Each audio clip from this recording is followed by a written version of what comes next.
Ladies and gentlemen, the tiny DevOps guy.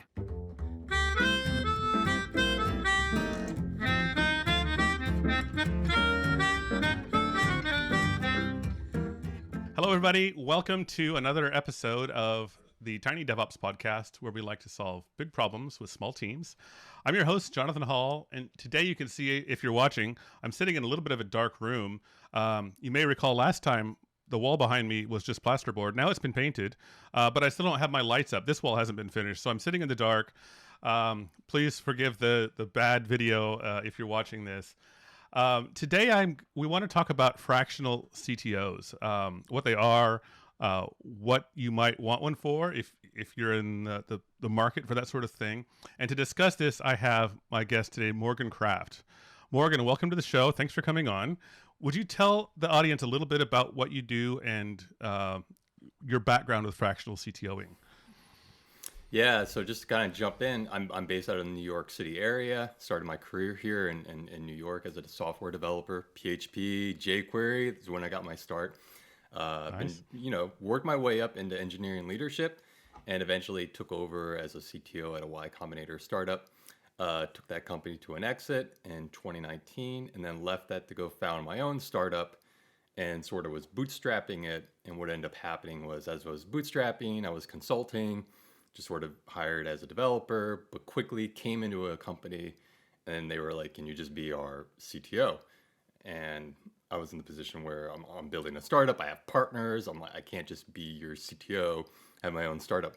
But that's when I learned that this fractional CTO was actually a thing I could do that companies, especially small sort of startups getting started that don't have technical founders, typically they need a CTO. And so that kind of led me to this path of, I could actually build a consultancy around just being a fractional CTO. So that's kind of how I got my start into the industry and going down this path of being a fractional CTO. Awesome. So you've been doing this fractional CTO thing then for what, 2 or 3 years? Is that about right? No, actually, I'd say No? maybe 18 months now. Okay. Maybe less, 14 months. Okay. So, but I've been a CTO previously at 3-4 years. Yeah, so full-time sort of CTO longer than that. Yeah, and so I already took a company through an exit. So along that journey, the company I was at was called Hickory Training. We were Y Combinator 2015, and a lot of our customers were Bloomberg, BlackRock, Shopify. So I'd gone through this security due diligence process with multiple companies, and getting through their actual compliance team. So part of my background as a CTO at that company was very, very diverse, as you can imagine. At a small startup, I wore every sort of hat you could possibly imagine. Plus, I would manage, developers, looking at code reviews, Django, Python, React. So very still hands-on at that stage. So it was definitely a good experience for me to learn all these different areas, and gave me then the skills as I'm now working as this fractional CTO. I can really came into it as a generalist. So whatever you need me to do, I can do it from a technical leadership perspective. And so that's sort of been what I've been doing. But now, as I've been going on, I'm starting to focus a little bit more around sort of what is the offering, how do I help clients, and so on. You did a recent interview on the Managers Club podcast, if I'm not mistaken, where you talked about some of the same things, sort of from your perspective, from the perspective of somebody who's going into being a fractional CTO. So if anybody's interested in that topic, by the way, I'll have a link to in the show notes to that interview. But I'm interested in hearing kind of the other side. So you've taken a startup to exit before, so maybe we can try to put that hat on right now, the sort of founder hat. When does it make sense, in your opinion, for a company, whether they're a startup or not, any company, when does it make sense for them to look for a fractional CTO as opposed to a full-time CTO? Why would you make that choice? I think the big piece to the hiring a full-time CTO, and what I tell a lot of my clients, good luck. Because the problem you're going to run into, especially here in the New York City area, but it could be anywhere, obviously. Mm-hmm. Google, Facebook, they all hire developers, and they're willing to pay a CTO, let's say 250, 300K plus benefits and options to come work there. And if you're a small startup that's maybe raised $1 million, you don't have that money to go spend on a fractional CTO or on a CTO. Like, good luck. And at the same time, depending on what you're building, if you're building a small, B2B, or I'm sorry, B2C sort of company, you're not going to get that CTO is not going to come to your startup. They just won't. And so I think the struggle that really happens for folks is that you can't hire a full-time CTO because you can't afford them, and good luck recruiting them because they're going to go to a larger company or a cooler, better, well-funded startup. And so the market itself is there's so much venture capital. There are so many startups. They're all fighting over a small pool of CTOs. And I think what's evolving now is this realization that every company is becoming a software company. I don't care what you do anymore.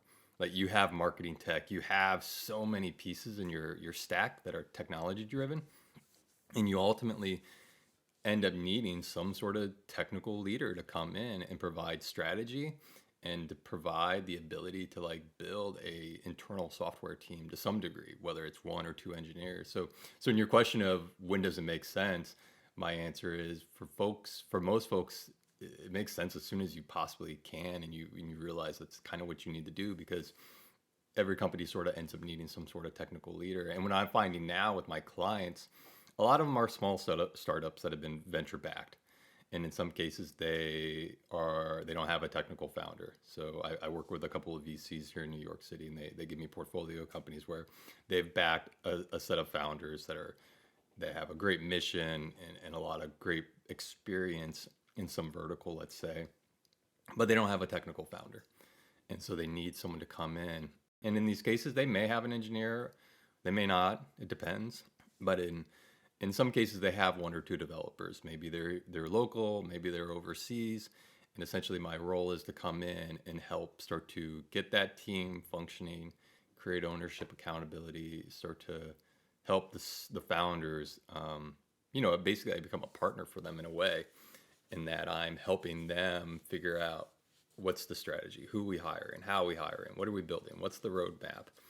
And in many cases, being a founder myself, I have my own startup that I run, plus having built and sold a startup, I become very close with these founders and helping guide them. And so I've created that vertical for myself where I'm focused on sort of these smaller startups, but there are so many companies out there that they haven't even raised money. They've managed to build a company and have revenue. I kid you not. And they are like making a go of it without a CTO, but they are struggling on the software side. Oh, I'd like to touch on that a little bit too, because I can imagine a lot of people, especially if you're bootstrapping, you're thinking, I'll just make it a little bit longer without a CTO, without real technical leadership.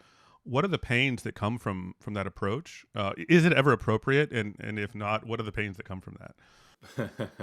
I think in some of the stories I have heard from clients, some of them are the same. I've spent 100, 300 grand, 9 months of time on these developers overseas or offshore, and I don't know what they're doing. I don't know what's wrong, but I know something's not right because nothing's been delivered, and it's been 9 months. And I come in and then I start to look, and either, I get access to the code base and I can tell like the developers just aren't doing anything. And then I'm asking those questions of, do you have a staging environment? Like, do you have weekly demos?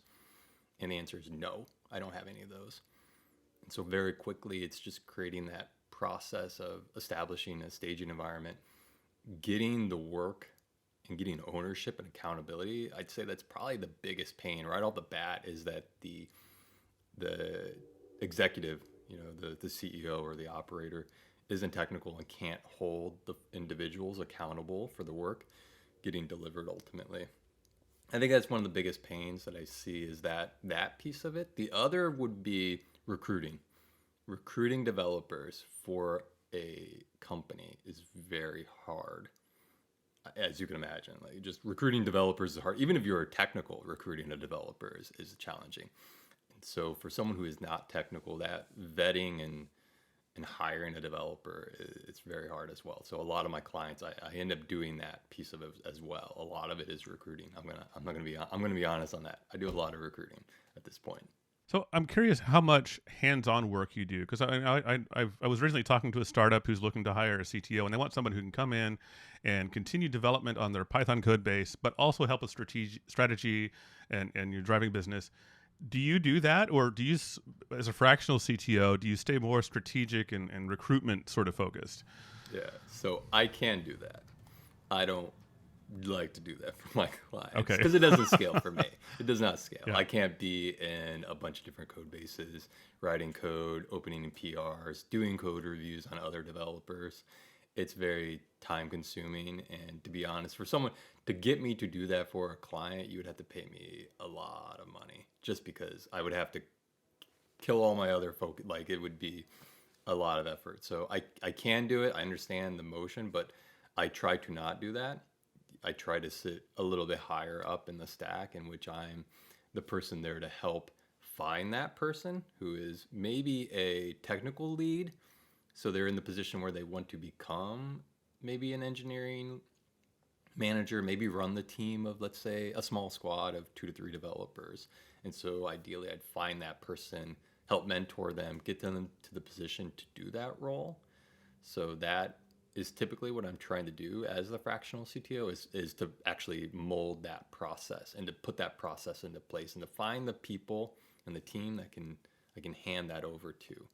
I would say though the one thing I'm still hands on though for a lot of my clients would be sort of product grooming and that piece of like story writing, because I find also really back to the pain and challenges are writing the stories and building a product roadmap.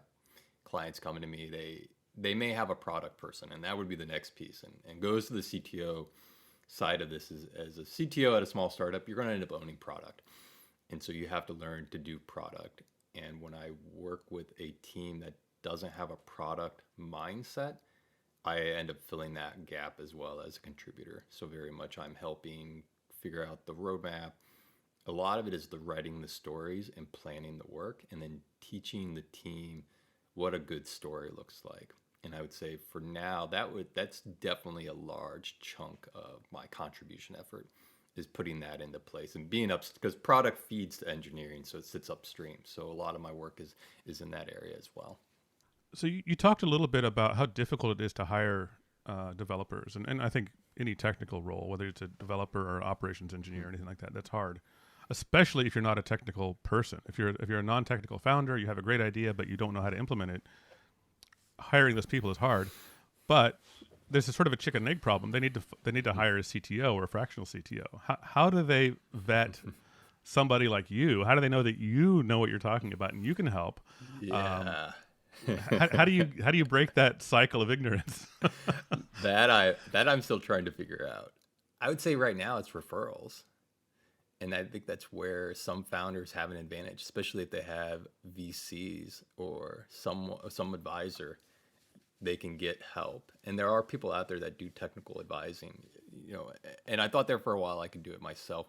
Typically, the technical advisors aren't always paid. In my experience with a small startup, my advisors, I pay them equity. And so they can be helpful from that perspective if you have advisors that can help. But I think the rubric for finding a good fractional CTO can be a challenge still. And I think as an industry, it's still early days. I think we're going to start to figure it out. There's starting to be some marketplaces that exist out there to potentially find a fractional CTO. I would say when you're talking to someone, depending on what stage you're at, that's the big piece of it. Look for someone who's sort of done.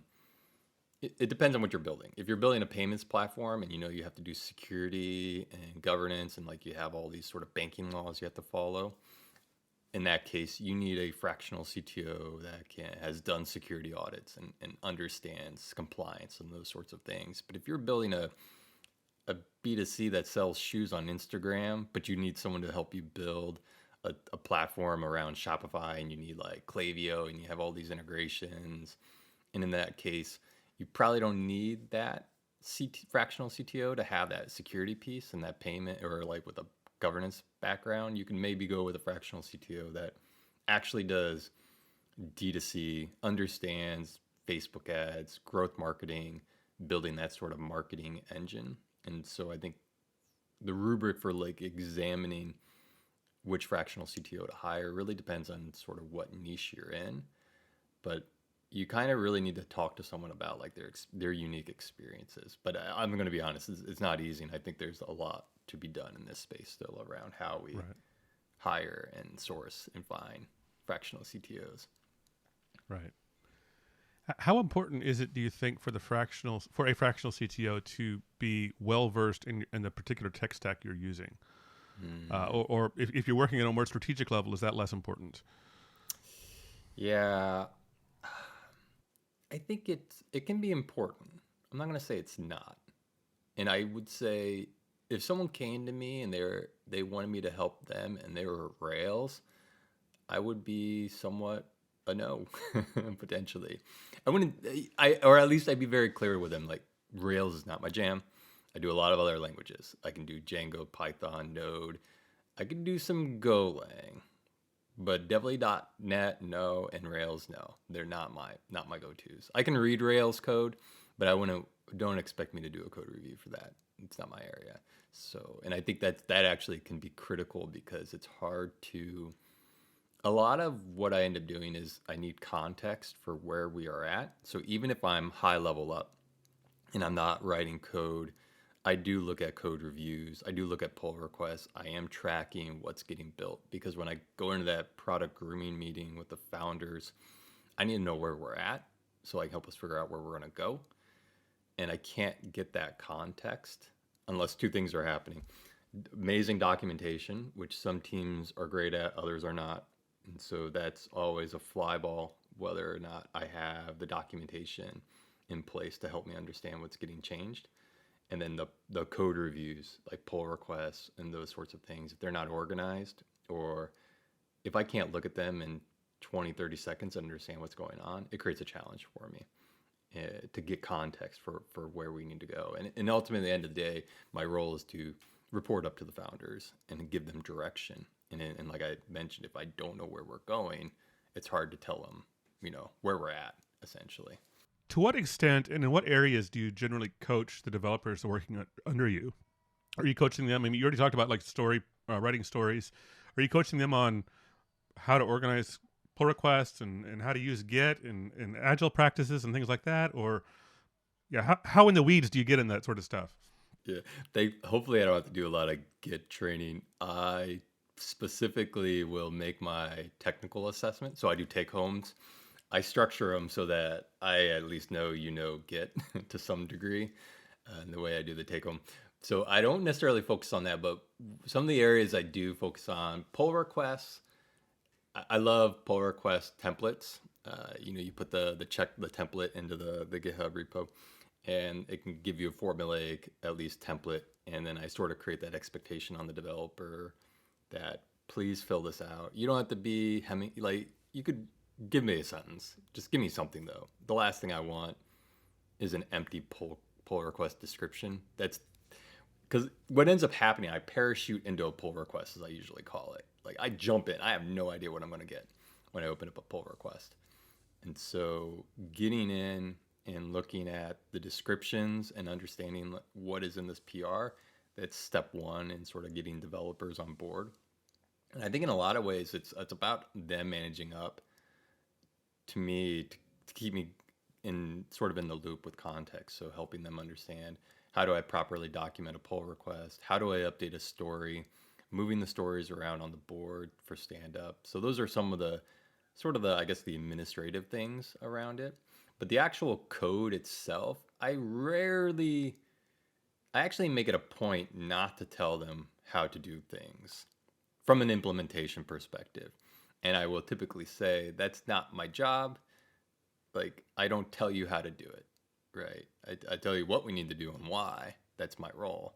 But I don't tell you how to do it. And I've run into this issue with some of my clients where I don't pick the tech stacks because it's not my role. And so I've gone through the Tailwind versus style components and React. I don't know if you're familiar with these frameworks, and it's sort of that piece of, I had a client where one developer came in, started with Tailwind. They hired two more devs. They didn't like Tailwind. And then we had this issue and this struggle where some of them wanted to move off of Tailwind, some of them did. And at the same time, like, I don't want to get involved because I don't write the code.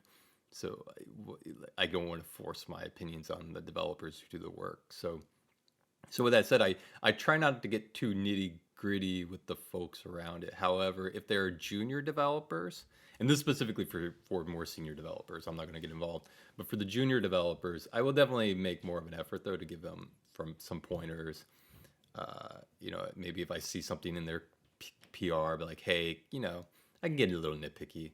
Like, create a constant file. Like, don't like have these strings like just defined wherever, and then you're checking them. I'm like, make a constant file.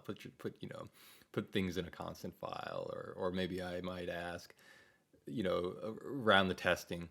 That's another big piece in the PRs, is making sure that I love GitHub Actions for this.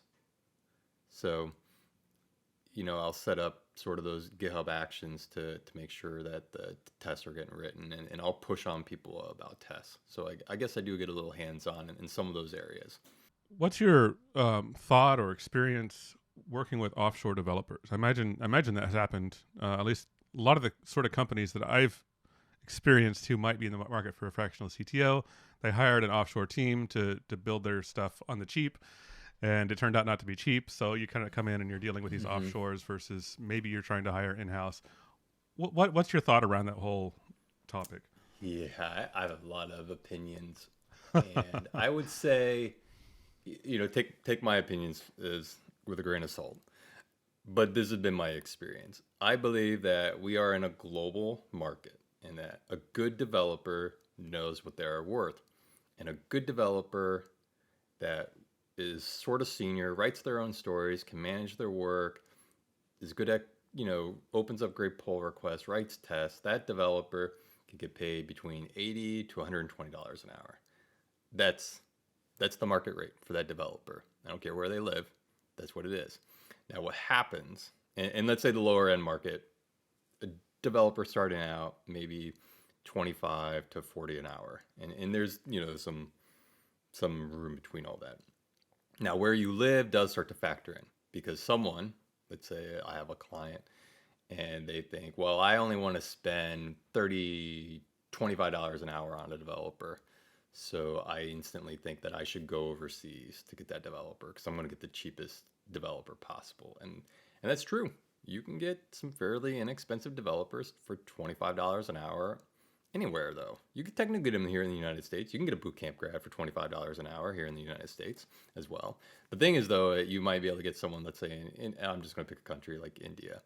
So you might be able to get a $25 developer in India who's maybe a little bit more senior than the boot camp grad. So, your mileage may vary, but end of the day, what I've seen is this piece of, I had a client who was only willing to spend $20 an hour on a developer, and they weren't getting good results.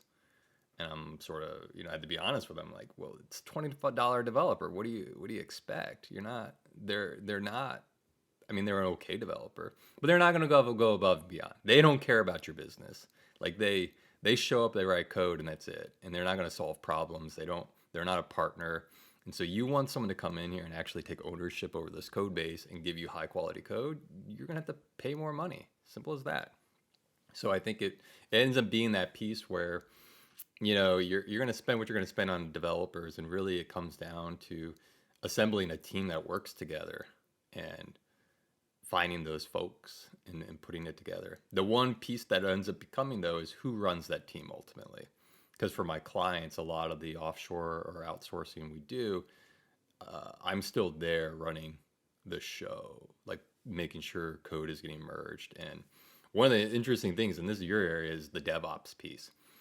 Getting developers to do the DevOps, to do deployments, and release management is a whole nother piece of the technical system. Like, releases happen every week, and they take coordination and effort. And I think my clients sometimes forget that. And then and explain to them, like, you can't have a $20 developer doing that. Like, you're going to have to hire someone a little more senior in charge of your infrastructure and your release strategy. So I think in those challenges, it's sort of communicating them that, DevOps professionals and sort of that infrastructure release management, that is a different piece. And I think there's unfortunately a really big gap in that area around project management, release. Like, my clients that want to replace me, that's where the wheels come off. Essentially, is you can't find a senior technical project manager or product manager who's willing to come in and do all this for $20 an hour. That person knows very well that they could go make a significant amount of money working at any other software company, because any company is going to easily hire them for 140, 150 to run that process, at least, if not more. You talked about being a partner, that higher paid developers that act more like partners. When you join a company as a fractional CTO, what is your take on your partnership with the company? Because I imagine it's less than if you were full-time, or at least I can imagine that most people think that. Maybe it's not true, but it feels like it probably feels like you're less committed. What's your take on that? Are you just as committed, or is it somewhere between? It's a good question. It depends on the client.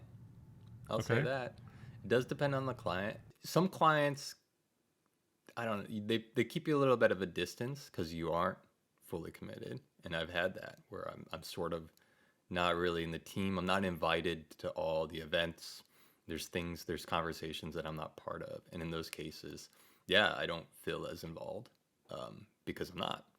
And so that's very natural to feel that way, that I'm just sort of there to put the cart on the rail and keep it there and make sure it moves. And that's fine. I show up and do that work. And then I have the other clients that they truly value my insight, my feedback, and I have very candid calls with them, especially the early stage founders that have raised money and it might be their first time running a startup. And which it's a roller coaster for them, especially as a CEO, and being able to really have that one-on-one with another CEO and sort of have that CEO to CEO conversation around how hard it is, how are we going to hire, what's the runway, how much money do we have. And a big piece of it also, I've been on the other side of the boardroom. So when I was at Hickory, I was in the boardroom meetings and would hear investors talk, and understanding the pressure in that room that happens to the founders. I think in those situations, I form a really close partnership with these founders, because in some ways it's almost therapy for them to have someone else that's not an investor, I'm not judging them. I'm not, going to go tell on them like, oh, Right. hey, this founder's doing this. It's not what I'm there for. So I think in a lot of ways, in those relationships, it's much closer, and I feel very connected to the team versus the other clients that may or may not have that relationship with me. And so I think it can range, but I give it my all if I can, if they let me in. That's sort of how I work. Okay.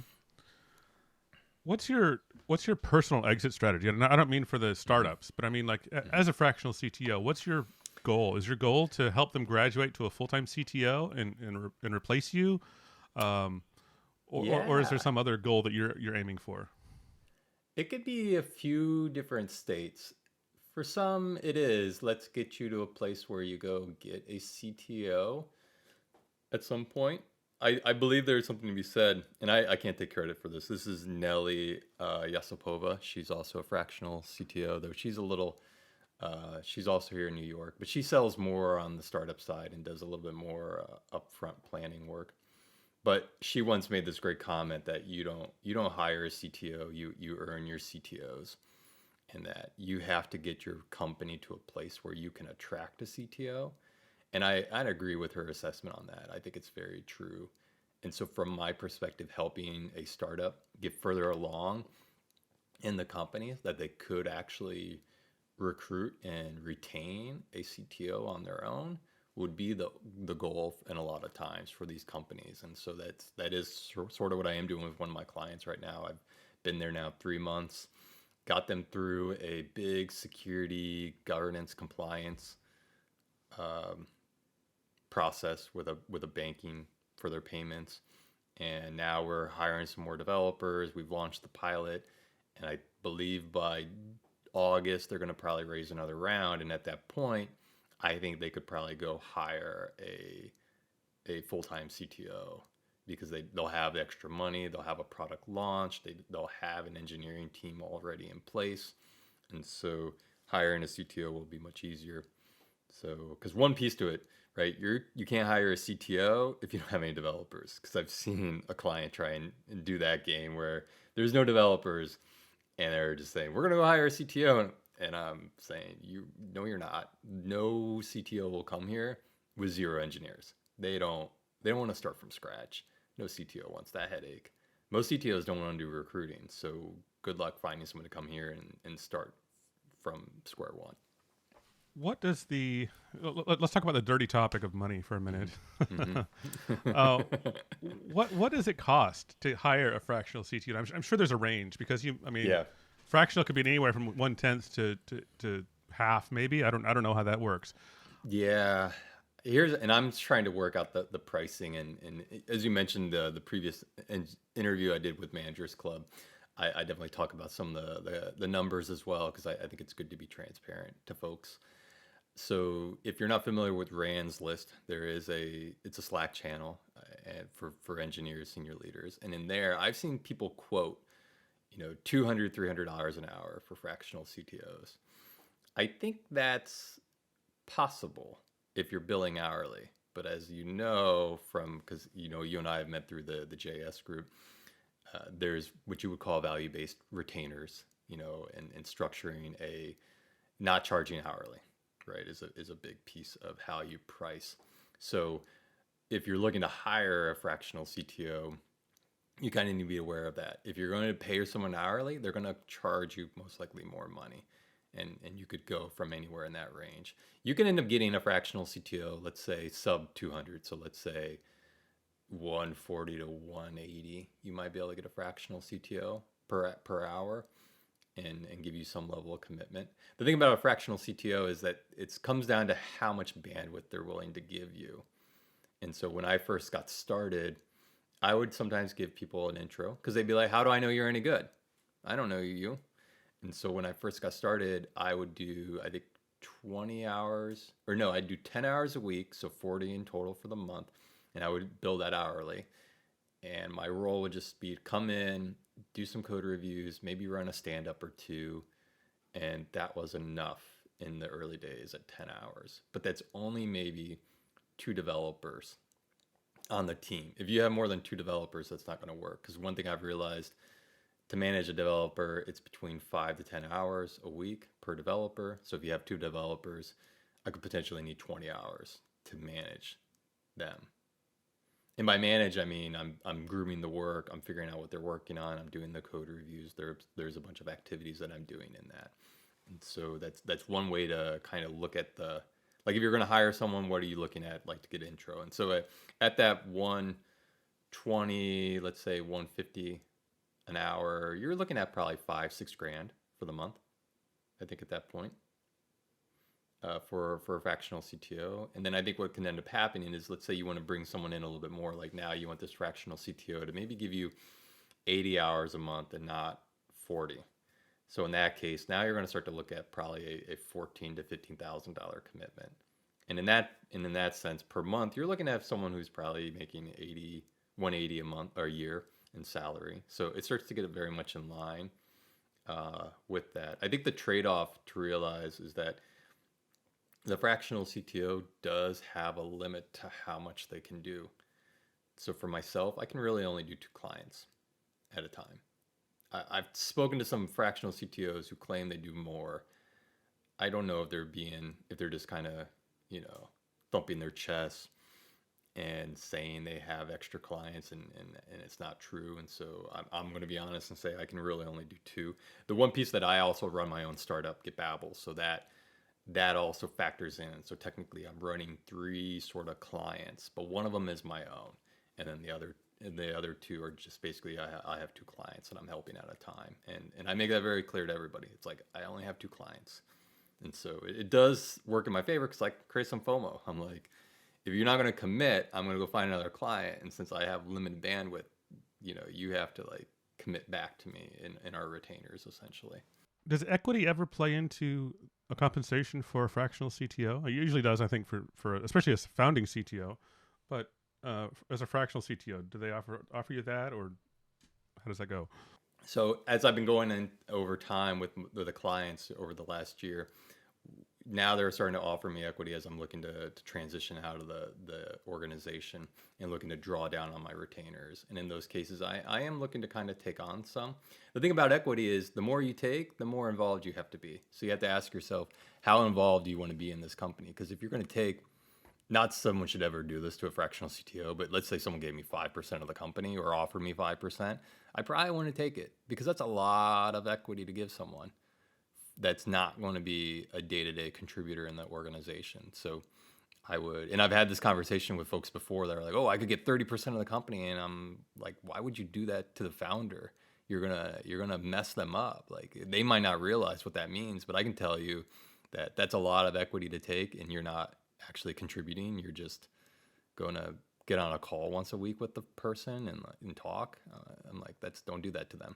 And I think similarly, I wouldn't do that to a founder. I want to take a big chunk of equity. I think it's good to have some equity on the upside because, to be honest, if I've spent 6 months helping you build and create an engineering organization that can now ship and deliver on its own, that's valuable, and I would want a little bit of equity possibly from that. So I'm not opposed to taking it, especially if I know, I've built this company to succeed. So maybe I should get a little bit of the upside on that. And so I'm not opposed to taking equity. I would be, just reluctant to take a lot. For me personally, I probably wouldn't take anything more than 1%.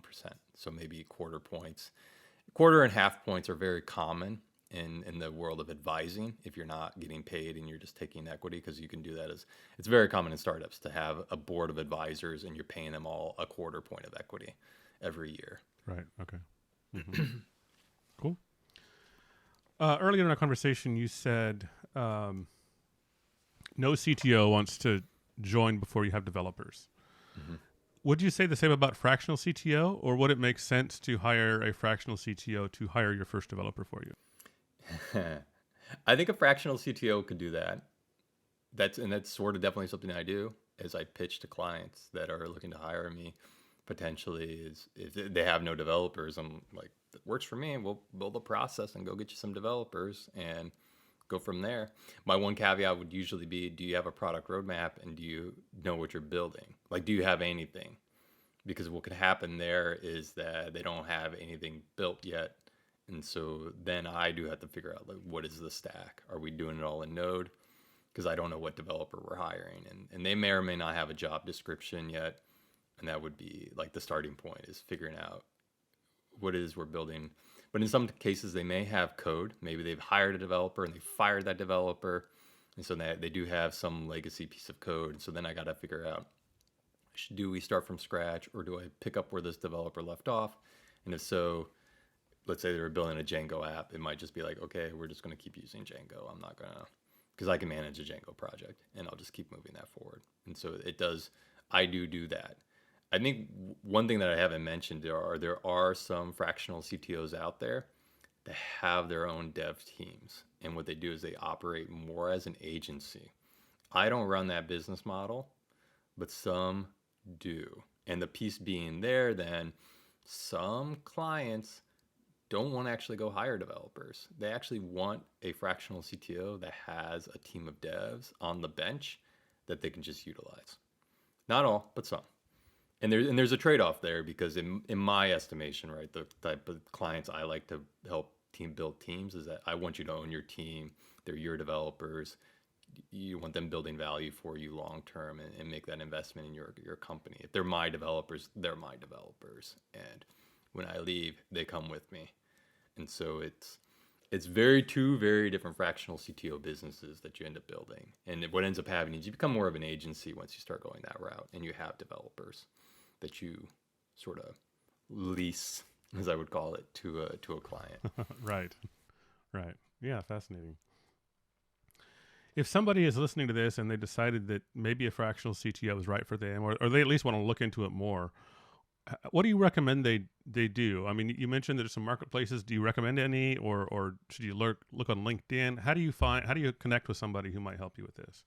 I think it's going to become more prevalent that there will be these marketplaces, and ultimately, it's sort of like anything. You'll be able to sort of sort through folks, and again, figure out which ones you might want to hire. Here's the thing: they all take a cut, so you're going to pay more. So any CTO on there, right? They're going to give probably 20% of their take to this agency, and so if you're able to find, and you're going to pay for that, like that's the thing you run into when you hire people off of marketplaces, is that there's a cut in there, and you pay for that essentially. So if you're able to source your own person, could be a better route. Good. And of course, you said you only handle 2 clients, so it doesn't sound like you're looking for new clients right now. And even if you are at some point in the future, your availability is extremely limited. Yeah. But if somebody's interested in getting in contact with you, do you have a website to share or social media? Yeah. I'm just morgancraft.com. You can totally go to my site. It's nothing fancy. It's just got some information about me, a bio. It's got my contact form, so you can email me there, and that'll go directly to me. Also, a great place to connect with me on LinkedIn. I'm active on LinkedIn. I think a lot of the fractional CTO community is definitely active on LinkedIn, because it's just a great place for us to be, whether we're sharing content, social media posts, or even just messaging one another. So there's some folks there. So I would say those are 2 really great channels to kind of connect with me, and I'm happy to engage with folks. If you have any questions whatsoever, happy to talk. Wonderful. Thanks a lot for coming on. I've enjoyed the conversation. Is there anything you would like to add before we sign off for today? Maybe just a plug for my personal startup, GetBabble. So I'm building a learning and knowledge platform for engineers. Is how it started off. I've been evolving it now to the fractional CTO side. I think one of the things I've now learned is being a manager of, at one point I had 4 clients, and so that essentially meant I had 5 development teams across 8 time zones. it was mayhem to manage that many, manage 20 developers in a bunch of different teams essentially. And so that context switching was challenging. And so one of the things that I've been focusing on with what I do at GetBabble is how do I build a platform for fractional CTOs.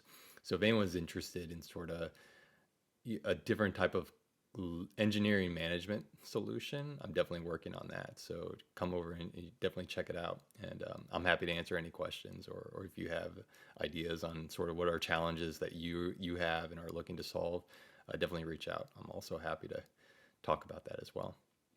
Very good. Well, once again, thanks, Morgan, for coming on. It's been an educational conversation. And I and all of our listeners, I promise, will check out GetBabble, and we'll be in touch. No, that's great. So I appreciate being here. Thank you so much. Have a good day. Cheers. Cheers. Bye.